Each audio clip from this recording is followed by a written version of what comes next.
Boa tarde, pessoal. Bem-vindos a mais um Rascunhos Econômicos. Eu sou o Léo. Aqui nesse canal nós tratamos a economia como ciência e hoje eu vou mexer num vespeiro, como sempre. E pode ser que eu fique nervoso à medida que esta aula avance. Certo? Curtam, compartilham, inscrevam, considerem tornar-se membro e à medida do vídeo eu vou falando mais recadinhos, certo? Hoje nós vamos falar sobre o problema da informação. Informação é dinheiro.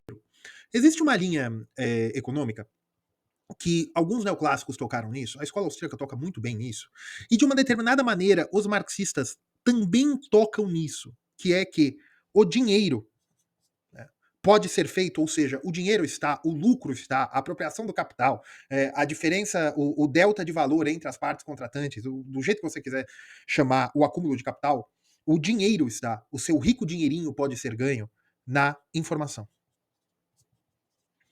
Essa informação, como sinônimo impróprio de conhecimento, tá?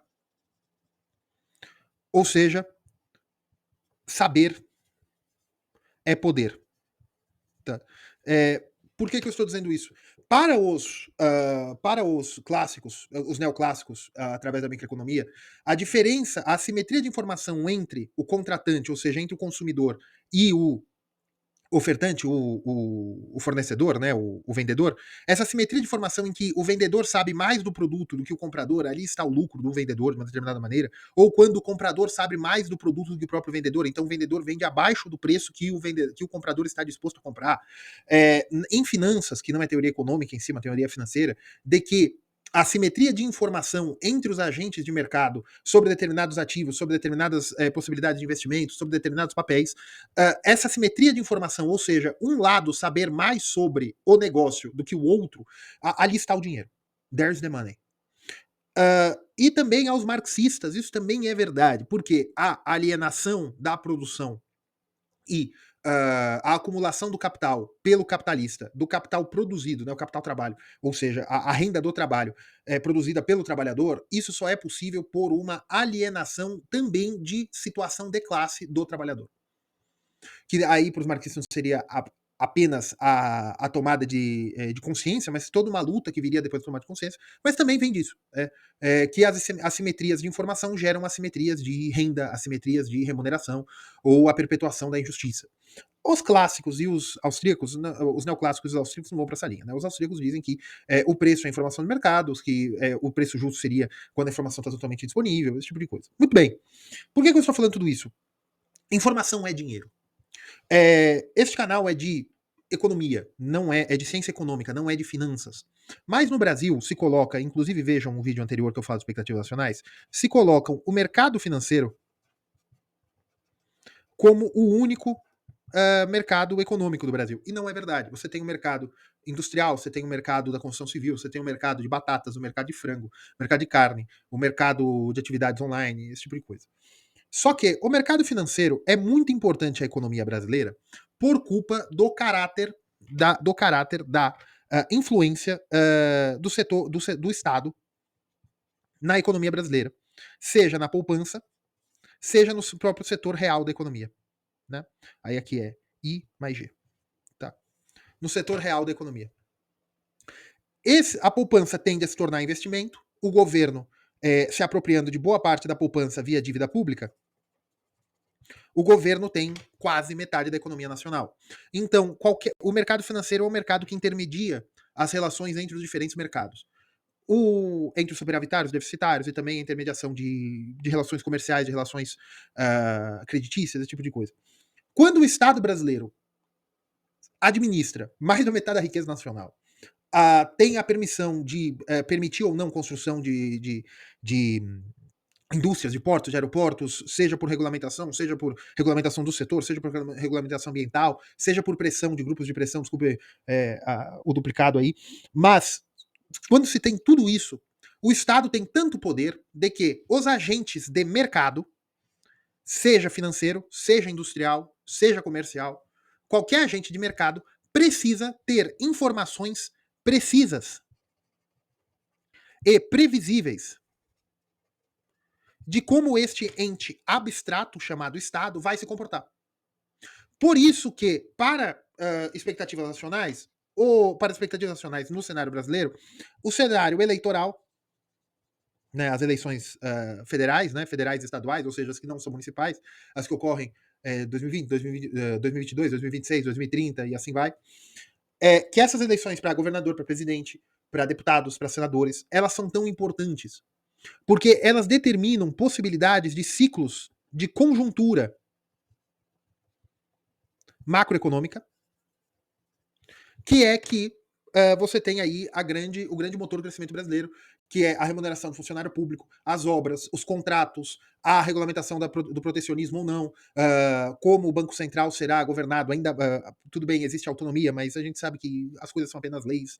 A linha de que que linha o executivo e o legislativo vão ter perante o judiciário, e isso permite ou não, isso antecipa ou não uma segurança jurídica, que são as regras do jogo. Né? Toda este balanço entre o poder estatal e os agentes de mercado, nós temos a escola institucionalista.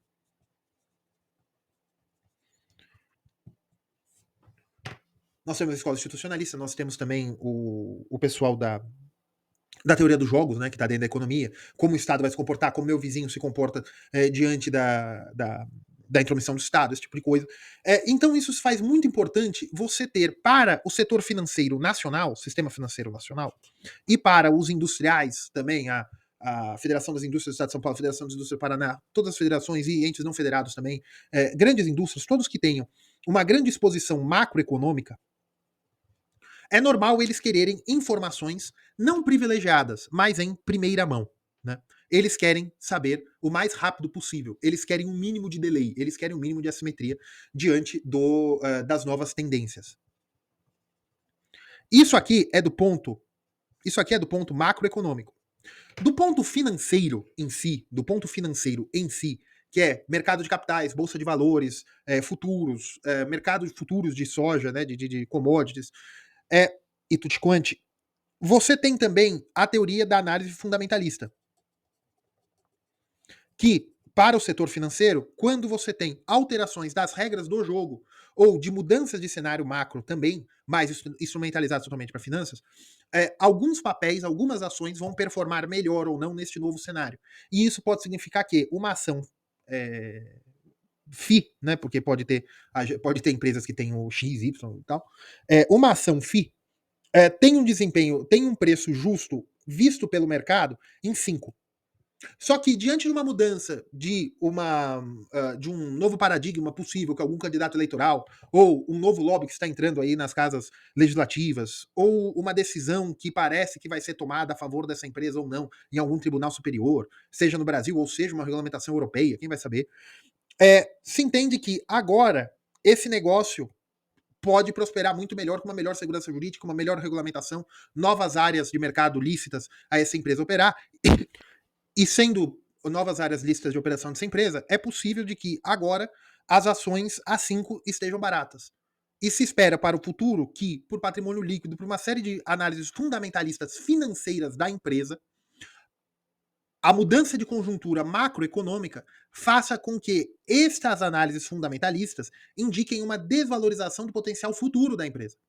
E aí, você sendo um investidor de bolsa de valores, você entende que você sabendo dessas informações antes que seu coleguinha, você pode fazer opções de derivativos, opções de shortar, ou fazer a trade, a forma que você quiser arriscar seu rico dinheirinho e sua saúde, ou você pode falar, olha, eu acho que nos próximos 6 meses essa ação, o mercado vai começar a absorver esta informação.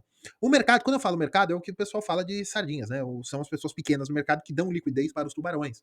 Mas também que pode ser você seja uma pessoa tão genial que você veja um gap que até as agências internas que prestam consultoria para as grandes corretoras e para os grandes bancos de investimento e para os grandes escritórios privados de investimento em bolsa de valores ou fundo de investimento, o que quer que seja, o tempo que eles vão demorar para perceber que a nova regulamentação ou nova lei ou esse novo candidato que está despontando pode fazer as ações da empresa FI subir de 5 para 50 num intervalo aí de 12 meses. E quando o mercado começa a perceber isso, o preço da ação vai subindo, absorvendo essa informação coletiva. No vídeo anterior, eu digo que o mercado tem uma dificuldade de coletar informações certas por conta do viés pequeno burguês e cercado numa bolha. Bolha é uma expressão ruim para dizer isso, mas eu explico depois. Mas cercado numa bolha, numa redoma de vidro, em que os analistas estão cercados pelos seus pares. Então é difícil virem ideias de fora. Isso acontece? Acontece. Para ações, é lógico que a tendência são feitas pelos influenciadores de mercado, vamos dizer assim. Não estou falando de influencers, de youtuber, tiktokers, não, não, não. Eu estou falando de influenciadores dos que tomam decisão e as ações, quando esta pessoa, este investidor, se move, o resto das sardinhas percebem e vão atrás. E começa, às vezes, um rally sem fundamento, sem nada, só porque não sei quem está comprando, está tendo uma compra forte, os papéis estão reagindo. Aí você tem que entender também que tem análise técnica, que vê alguns padrões e isso vai subindo. Isso tudo é finanças. Isso aqui não me interessa. O que me interessa é conjuntura macroeconômica, porque eu sou economista, não sou financista. No curso da Hotmart, eu explico bem essa diferença de utilizar a informação econômica, a informação macro, a informação micro, ou informação também no sentido de você saber a teoria e poder antecipar modelos, porque o mercado financeiro ele opera a partir de modelos macro e microeconômicos que foram estabelecidos por economistas, por dedicação a pessoas que estudaram economia. E os financistas pegam alguns reflexos disso aí e usam como um gabarito. O problema é que, quando este gabarito não representa mais a realidade ou uma antecipação de movimentos futuros, é normal hoje na Faria Lima, em Wall Street, na London City, o pessoal pegar e falar: não, não, isso aqui é um Black Swan, isso aqui é um cisne negro. É porque aquele diabo daquele livro do Taleb. É que, gente, Léo, você vai falar mal do Taleb. Não estou falando mal do Taleb, mas estude a biografia do Taleb. Isso é justamente o viés que eu estou falando. O camarada fala, não, antifrágil, quando as coisas que deveriam ir mal para você te fazem mais forte, ou que no Brasil virou a chamada massa de pão, né? Ou que algum evento disruptivo que ninguém poderia saber que aconteceu. Não, poderia. Poderia. É que o problema, seu Taleb, é que você, o senhor, vossa excelência, vossa santidade, vossa riqueza, como o seu ego queira que seja chamado,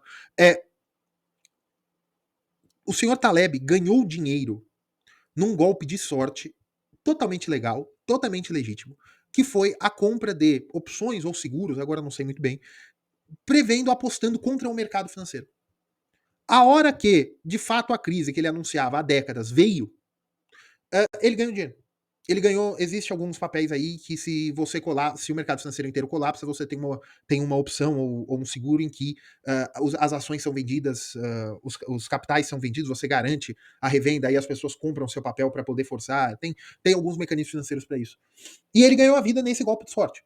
Ele é um homem riquíssimo que ganhou a vida nesse golpe de sorte.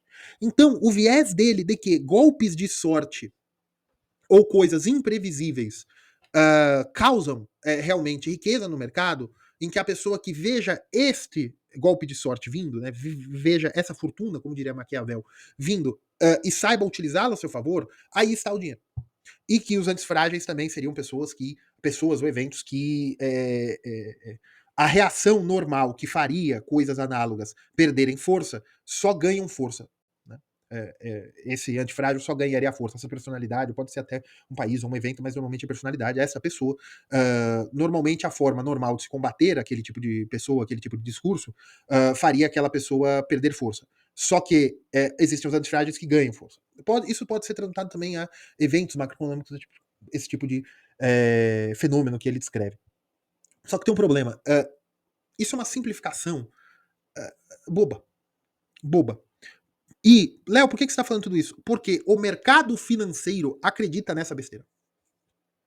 O mercado financeiro, quem é o mercado? Eu estou falando de informação, então nós temos que entender os agentes.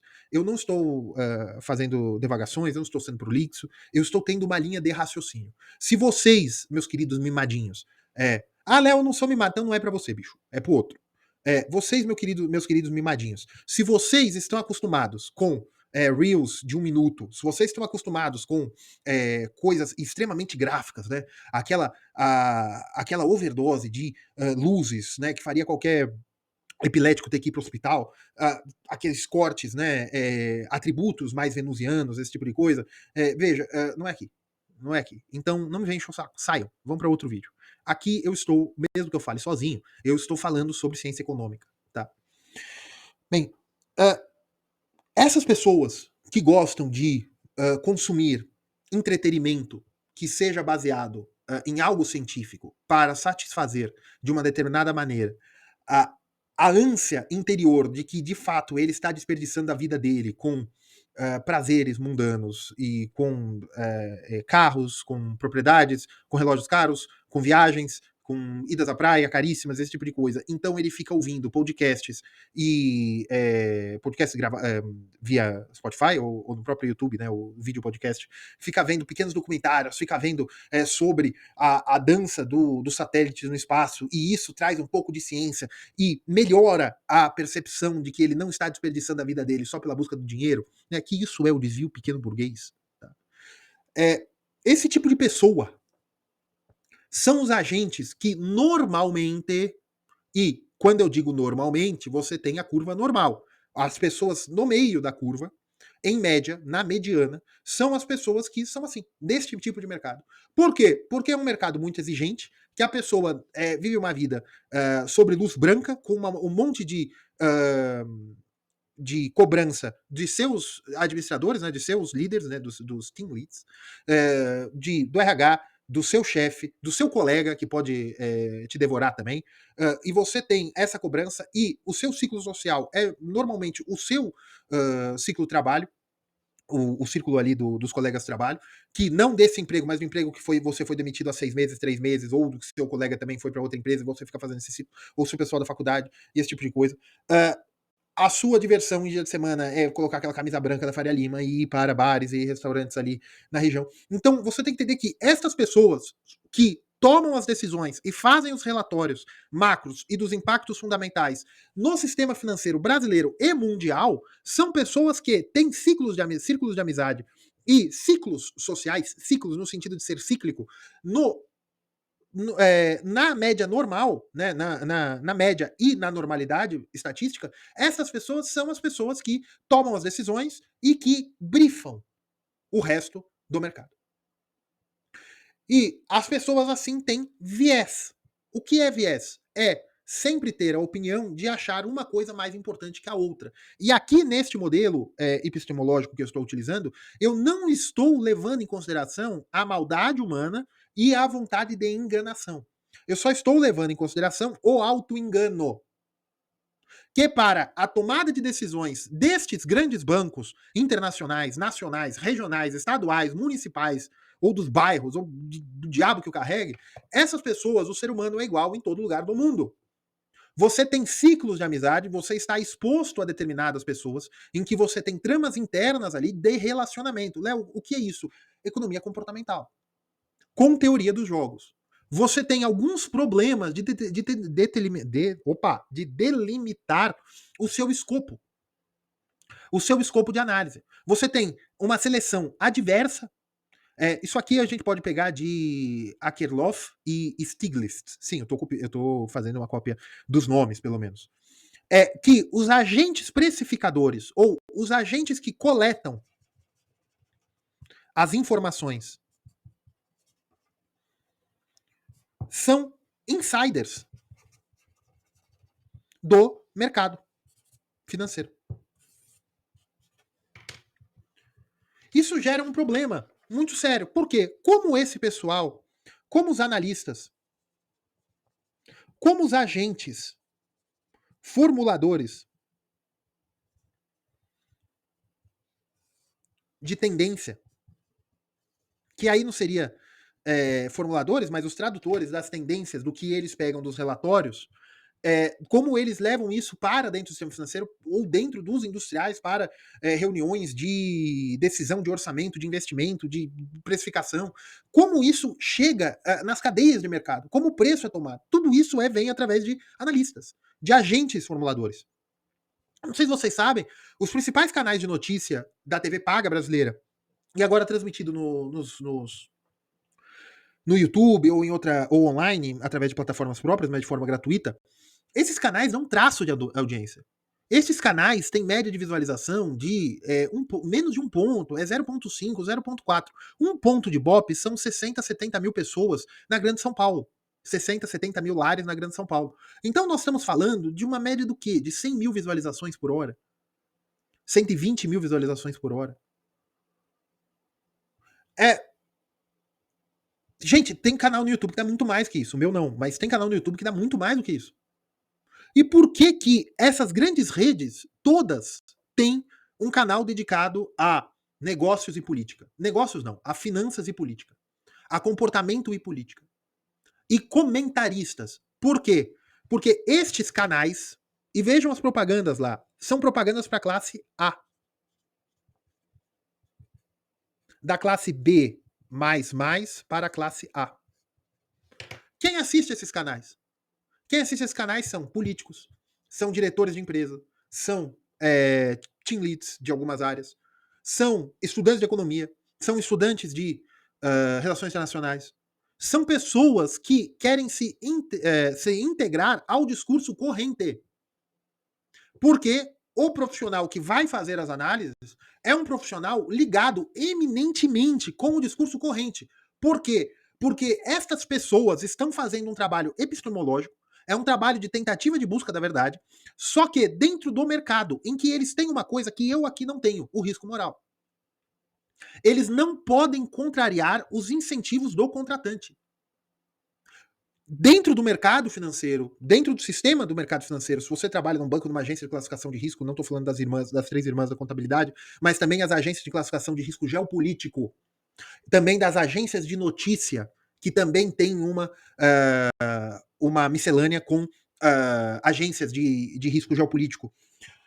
Essas pessoas têm um risco, aí aqui é teoria dos jogos, essas pessoas têm um risco grande de contrariar o discurso corrente. Por quê? Se todo mundo acha que o resultado será A e você estudou e acha que o resultado será B, se você estiver certo e o resultado for B, há duas opções.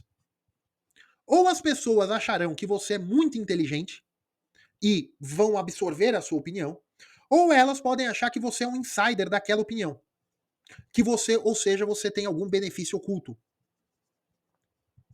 Que você tem uma segunda intenção, que você tem que você é uma pessoa envolvida naquilo.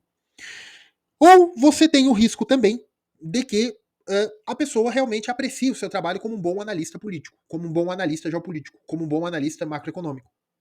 O problema é as autoridades monetárias, as comissões de valores mobiliários, regulamentações de coisas que vocês nem sabem que existe, que é, por exemplo, a justiça privada, né? Uh, os tribunais de arbitragem, se a gente pode chamar de tribunal, que é como empresas decidem problemas entre elas sem ir para a justiça comum. Né? Essas opiniões de agências reguladoras, autoridades monetárias, fundos internacionais, fundos de investimento, elas costumam não contrariar as expectativas. Elas costumam não ter quebras de expectativas. Por quê? Porque elas perdem muita credibilidade quando elas quebram expectativas. Elas têm que ter muito capital próprio, uma autoridade monetária tem que ter muito capital próprio para segurar uma quebra de expectativa. Um fundo de investimentos tem que ter muita bala na agulha como valorização da sua ação não, né, da sua cota, e o gestor tem que ter muita capacidade de querer enfrentar as expectativas do mercado. Normalmente os pousos são suaves, normalmente as mudanças de opinião de mercado são suaves com indicações futuras, pelas expectativas acionais. Quando um camarada chega e fala, bicho, vai acontecer B, tá todo mundo falando que vai acontecer A, vai acontecer B, a chance de acontecer B é muito baixa. Pelo menos não agora. Sempre vai ter um pioneiro que vai falar que vai acontecer B. Só que, à medida que o fato vai se consumando, mais gente pula de A para B. Os early adopters da tese B têm muito pouco a ganhar. Porque quando a tese B acontece, depois de uma longa manobra da situação corrente, da opinião corrente, para a tese B ser adotada, os early adopters são colocados como loucos. Ou você escolheu isso aí, mas você não tinha informações suficientes. E o pessoal que estava em A fala, não, mas quando os fatos aconteceram, eu como um bom analista, eu vim. Então, você tem o risco moral. O risco moral é que, bicho, eu ganho meus 30 mil reais por mês, eu tenho meu Jeep Renegade, eu vou na minha academia, né? Eu vou ali e tomo a minha cerveja importada, eu tenho uma namorada, ou um namorado, ou namorados e namoradas, não importa o amor desse pessoal. Porque eu tenho um cachorro que custa 15 mil reais, que eu paguei, que eu tô pagando em 3 vezes, eu tenho um monte de despesas da minha pequena burguesia. Pra que eu vou pôr a minha pele a risco enfrentando as expectativas de mercado? Então, quando o seu Taleb fala o Black Sal é bobagem. Todo mundo viu isso acontecer. Todo mundo viu que o Trump iria ser eleito. Todo mundo tinha ah, informação suficiente de que o Bolsonaro seria eleito em 2018. Todo mundo tinha informação suficiente de que a Inglaterra, né, o Reino Unido, sairia da União Europeia. Todo mundo tinha informação suficiente de que a Rússia invadiria a Ucrânia. Havia informação de mercado suficiente, havia informação geopolítica suficiente. Mas havia um movimento de negação. Havia pessoas que ganharam muito dinheiro fazendo relatórios falando por que isso não vai acontecer. Aí, qual é o risco moral quando o cara que falou que iria acontecer A e acontece B? Ele fala, não, mas todo mundo estava falando isso aí. Todo mundo falava isso aí. Todo mundo falava que isso ia acontecer. E eu acho. E eu segui o modelo. Existem modelos de análise. Existem gabaritos de análise. Existem modelos comprovados, ou seja, que o mercado aceita para classificações de risco. Então, se esse camarada erra, ele não está errando, ele cumpriu o trabalho dele. Os analistas analisam risco de ativos, risco de empréstimo, risco da casa do diabo, e depois eles estão errados, não tem problema. A papelada está lá. O mercado financeiro e também grandes decisões empresariais de investimento podem errar muito. Mas por que cabeças não rolam normalmente? Porque você tem uma grande burocracia interna para justificar possíveis erros através de papéis e burocracia. Olha, eu segui o protocolo. Eu segui o protocolo. Por quê? Porque essas empresas internacionais, né, porque no Brasil nós não temos exemplo disso, mas grandes empresas que fazem investimentos homéricos, sistema financeiro também menos dependente da ação Estado, mercado, essas, esses setores eles são de capital aberto. Então você tem que fazer relatórios para prestar satisfação aos acionistas. Por que você não vai pagar o rico dividendozinho?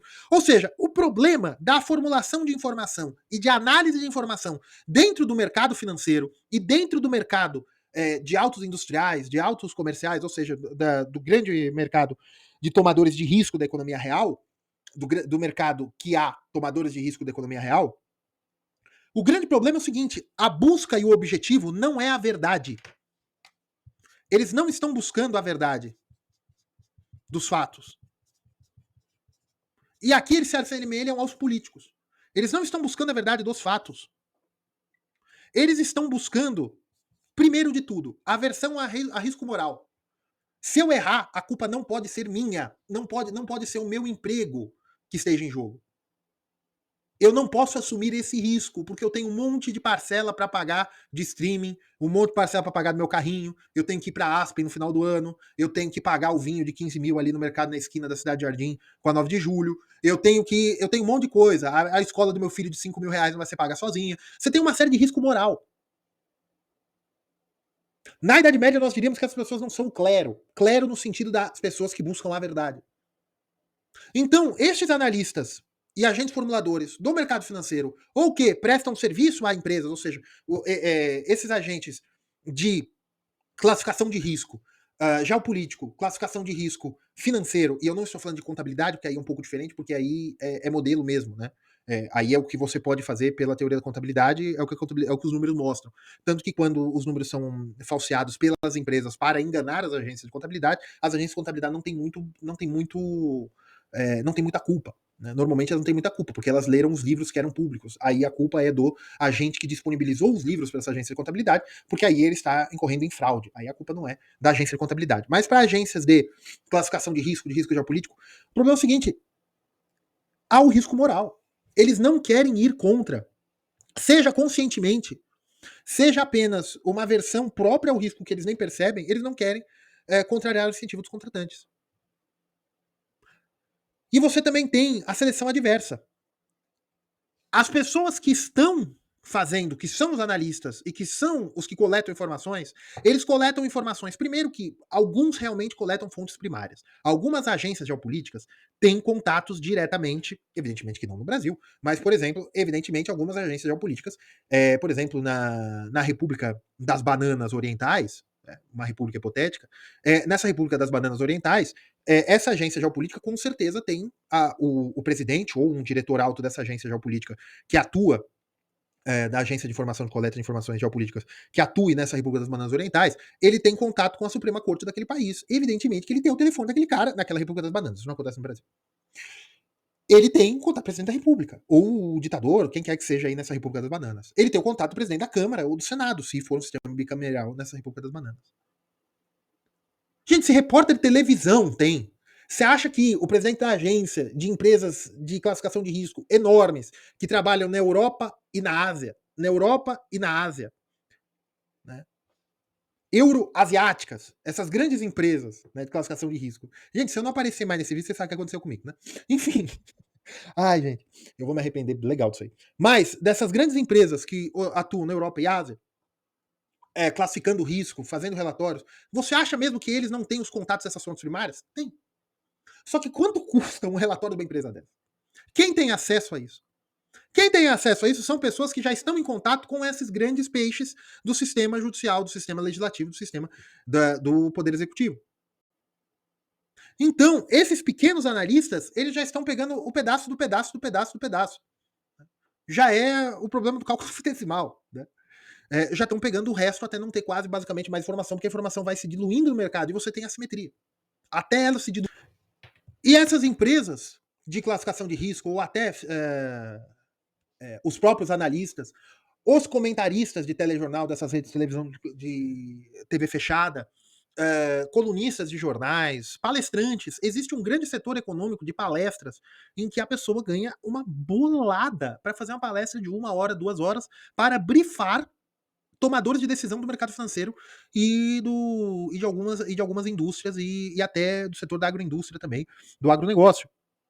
Você tem sim. Houve um governador do estado de São Paulo que fez fortuna fazendo eventos em que você liga o empresariado com algumas personalidades. Tudo de forma muito republicana. Você tem festas em que você introduz você introduz as personalidades, né?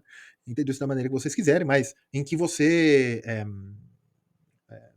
apresenta novas personalidades do mercado financeiro, novas personalidades ou antigos figurões da cena do poder político. Isso é normal. Por quê? Porque o poder político precisa de informação para o gerir da política pública e o poder econômico precisa de informação de como eles serão geridos. Esse problema da informação gera depois expectativas nacionais. De como as informações gera a resposta das suas expectativas nacionais, de como as informações serão utilizadas pelo mercado, o que o mercado entende que é melhor ou não para ele, e como o próprio mercado, que são as pessoas que primeiro têm contato, que conseguem pagar uma fortuna para essas agências de classificação de risco geopolítico, eles são os primeiros a terem informações. E é por isso também que talvez as agências de classificação de risco geopolítico errem tanto no público. Porque talvez o relatório no privado eles dão para alguns grandes figurões, eles vendem alguns grandes figurões a peso de ouro ou de diamante, e aí esses têm mais poder de assimetria de informação. Não, por que você está falando tudo isso? Porque você saber, ter contato com fontes primárias do que está acontecendo nos jogos de poder, você não vai ter. Isso para você vai vir de algum influencer que tiver contato em Brasília, isso acontece, contato no Rio de Janeiro, contato no Sri Lanka, em Colombo, em Washington, em Bruxelas, em Moscou, em Passa Quatro, em Minas Gerais, não importa. Você pode ter contato com algumas pessoas, mas veja, aí já está muito setorizado também. Porque são informações do tipo de amizade. Ocorre que, quando essas pessoas no mercado financeiro e tomadores de decisão, eles têm o seu risco moral próprio ali, do ponto de vista de teoria dos jogos e seleção adversa, restrição, e até restrição reputacional.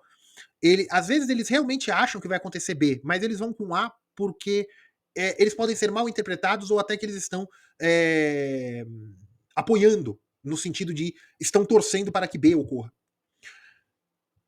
E, de um ponto de vista epistemológico, eles ouvem todo dia que A vai acontecer, que A vai acontecer, que A vai acontecer. E quando a pessoa tem um bom caráter, ela realmente duvida da própria sanidade. Quando a pessoa tem um bom caráter, quando ela não é egocêntrica, quando ela não é narcísica, quando ela não é histérica, quando ela não é psicopata ou sociopata, ela realmente não se coloca tão acima do resto das pessoas. Ela fala, porra, bicho, eu acho que eu estou louco. Então tá bom, então é A. Eu estou vendo B, mas o meu colega de departamento tá falando que é A. A minha namorada tá falando que é A. A minha mãe tá falando que é A. O meu amante tá falando que é A. O meu padre, ou meu imã, ou meu baborixá, ou quem quer que seja, o meu coach, o meu pastor mirim, o Diaba 4 está falando, o quadro Ouija, né, aquele lá que você pede para os demônios te falar, todo mundo tá falando que é A. Então eu acho que é A. Porque eu acho que é B, mas tá todo mundo falando que é A. Então eu não sou tão especial assim. Então provavelmente é A. E no fim era B. Porque você tem um problema reputacional. O importante não é estar certo. O importante é sua opinião não ser tão levada a sério. Isso é verdade. Você também tem que. Eu não sei se você já tiver experiência de conversar com advogados. E tem o doutor aí. Doutor, eu gosto muito do senhor. O senhor vai concordar comigo.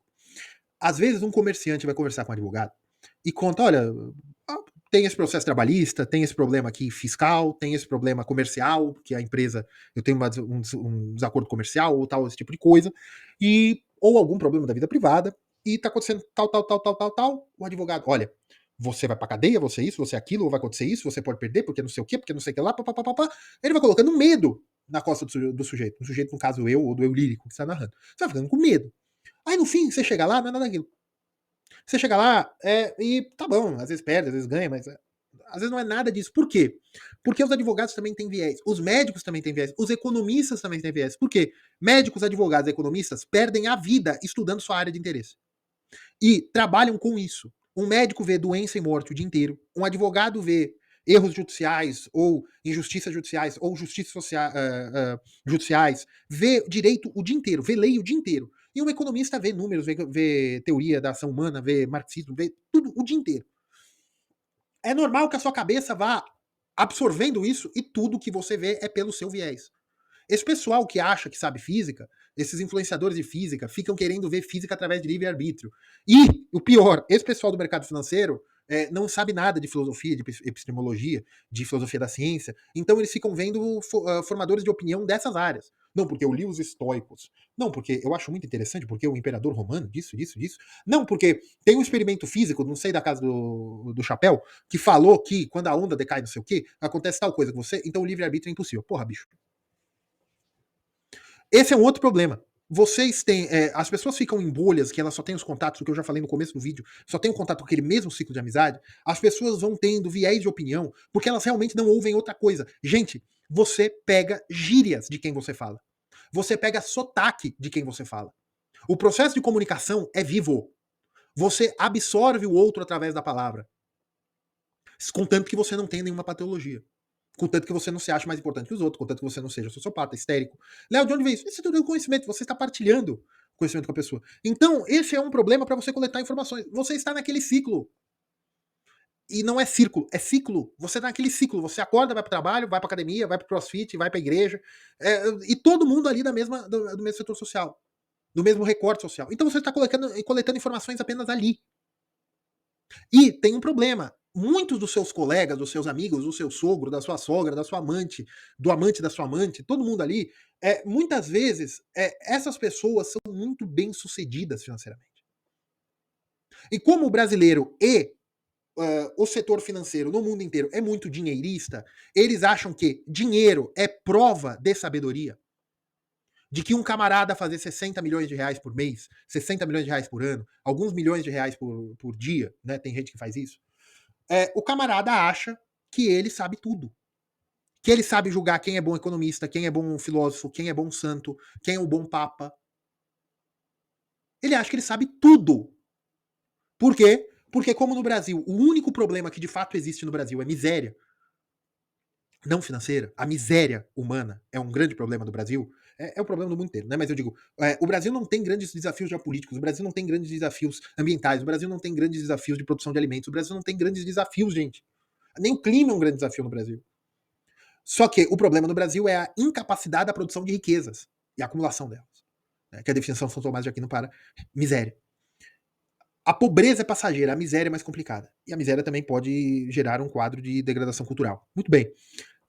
Como tudo isso são acidentes, esse pessoal pensa que um pouco de dinheiro resolve. E de fato resolve. Você consegue construir uma casa na melhor região do litoral de São Paulo, você consegue ter um carro blindado, você pode falar que você não quer andar de carro, você quer andar só de motorista blindado, você pode fazer um monte de coisa. Você pode apoiar o armamento só para o seu ciclo, só para o seu círculo de interesse, só para o seu círculo de amizade. Você pode apoiar muitas coisas.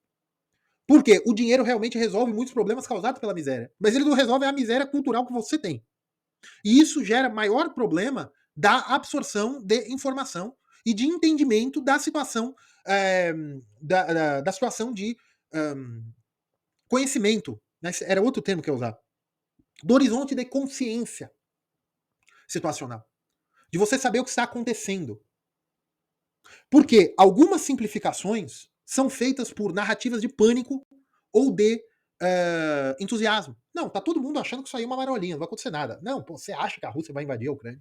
Pô, nós somos o Ocidente. Evidentemente que Alemanha, França, Itália, Estados Unidos é muito mais importante que aquele país lá que é polo de turismo sexual e só exporta mulher bonita e vodka. Tá bom, vocês expulsaram a Rússia do SWIFT, o setor tecnologia americano levou uma porrada. Os streamings quase quebraram. Vocês deixaram uma quantidade de capital imensa na Rússia. Imensa. Mais do que vocês conseguiram pegar por apropriação indébita de contas de cidadãos e do governo russo no Ocidente. Por quê? Problema situacional. Preconceito no sentido bem impróprio. Problema de análise. Por quê? Porque para vocês, russos, eslavos, chineses, japoneses ou qualquer outro povo que não seja americano, eu tô falando agora no sentido macro, não tô falando mais da Faria Lima, no sentido internacional, né? Ingleses e americanos. Ingleses acham que americanos são caipiras. Americanos acham que ingleses são todos um Lord Keynes, né? Entendedores entenderão. Um não gosta do outro, mas ambos têm a mesma opinião com o resto do mundo, né? O Canadá, os americanos acham que alguns canadenses são americanos e que alguns canadenses são ingleses. E os ingleses acham que alguns canadenses são franceses e alguns canadenses são americanos.